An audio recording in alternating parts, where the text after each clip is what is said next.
It's now September 20th, 2025, and I'm sharing a story that's been weighing on my heart, a tale of family, betrayal, and a hard-earned lesson in.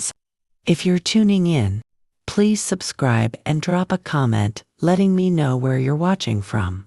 This journey began 3 days ago when my son, Michael, texted me a belated happy birthday, followed by a casual jab about why I hadn't reminded him. That afternoon, I made a bold move. I blocked his access to the family trust fund. By midnight, my phone was buzzing, relentlessly 47 calls from him, pleading for me to pick up. The devil's in the details, they say, and this devil has teeth. Let me take you back to how we reached this breaking point.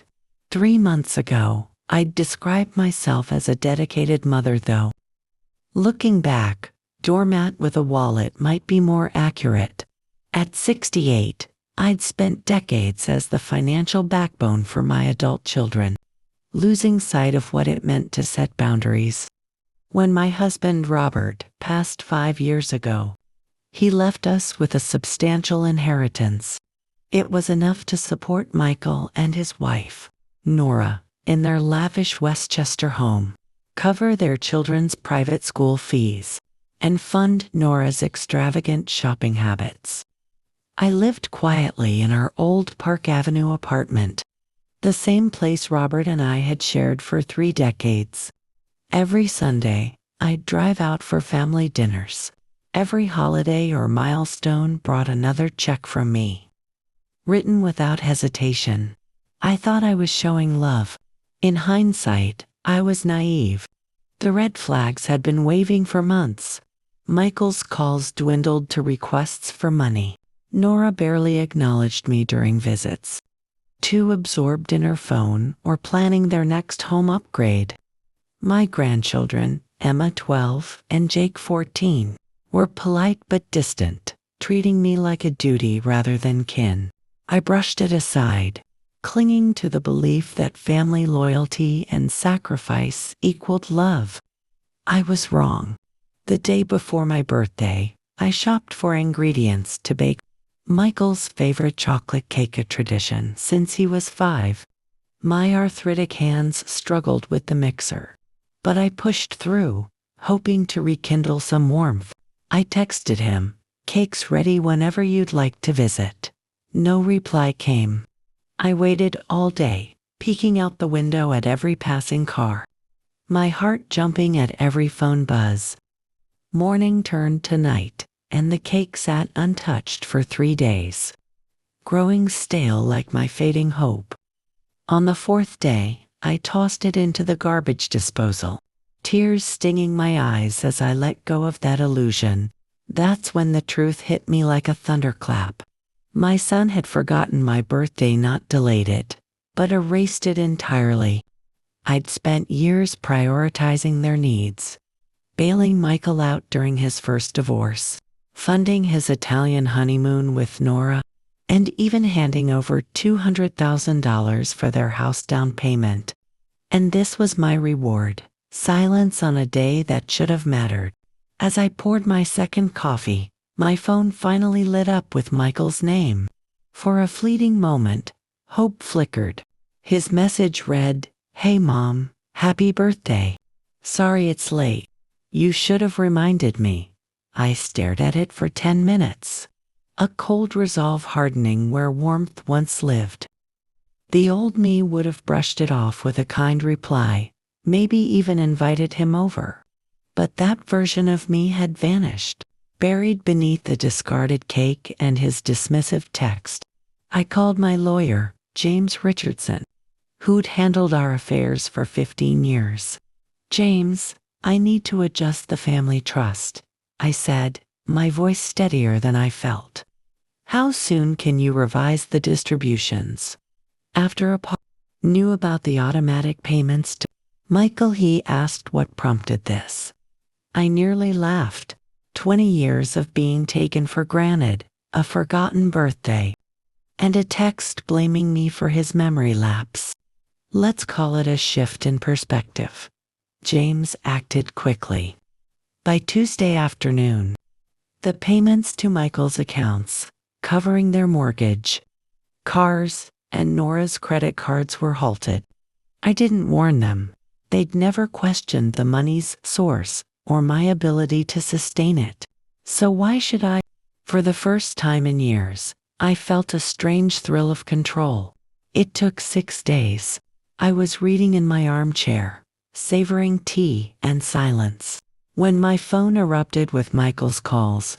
I let it ring, amused by his sudden urgency. Where was this effort when my birthday passed? His texts followed. Mom, please pick up.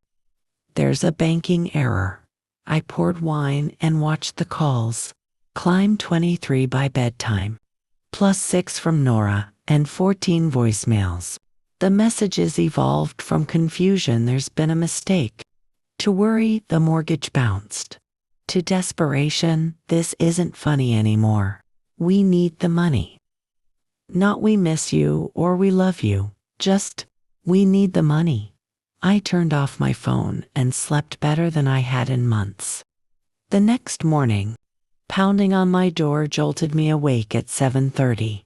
I dressed leisurely, choosing a sweater and pearls, ready to face them with dignity. Through the peephole, I saw Michael pacing and Nora clutching her purse like a shield. I opened the door with a smile. Good morning. What brings you here? Michael barged in, Nora trailing with a scowl. Mom, what's happening?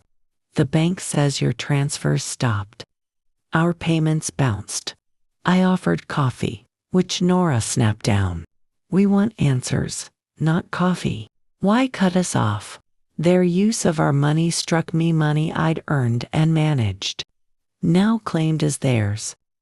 I brewed coffee anyway, taking my time. I've been reflecting on family dynamics, responsibility, and courtesy, like remembering important dates, I said casually. Michael shifted uncomfortably. If this is about your birthday, it's about more than that, I cut in. When's the last time you asked how I'm doing? 14 months. They stared, blank. I've attended 14 family events where I felt like an afterthought, $60,000 per event. You've called for money 43 times, but only 7 times to check on me. The numbers hung heavy. Our arrangement relied on love and respect. When that stopped, so did the money. Simple as that. Nora stepped forward, flushed. That's unfair. We invite you to dinners, where I fund renovations, and schools while being ignored, I countered. I'm not a guest, time the bank you tolerate. Michael sank onto the couch, deflated. Mom, cutting us off is extreme. Extreme. I pulled out a folder. In 5 years, I've given you $847,000. In payments, nearly $1 million with gifts. For that, I got 32 visits, $26,000 each. And minimal care. They were speechless. I'm offering a deal. 30 days to show me I'm more than a paycheck. No manipulation, just genuine interest. Succeed, and we'll discuss limited support. Fail, and it's over. They exchanged glances, already plotting. What does that mean? Nora asked cautiously. Treat me like family, ask about my day. Remember dates, show respect. If I sense a performance, it's done. What do we do meanwhile? She pressed. Millions manage without my help. Michael earns well. You could work, downsize, adjust, live within your means. Nora winced at work. She'd never held a job. You're cruel, she whispered. Or honest about what this has become, I replied, ending the meeting. The next day, the act began. Michael called, syrupy sweet, just checking on you. How about lunch? Emma called too, her words rehearsed. Grandma, I want to tell you about school. I gently told her she didn't have to perform. She admitted her parents' pressure.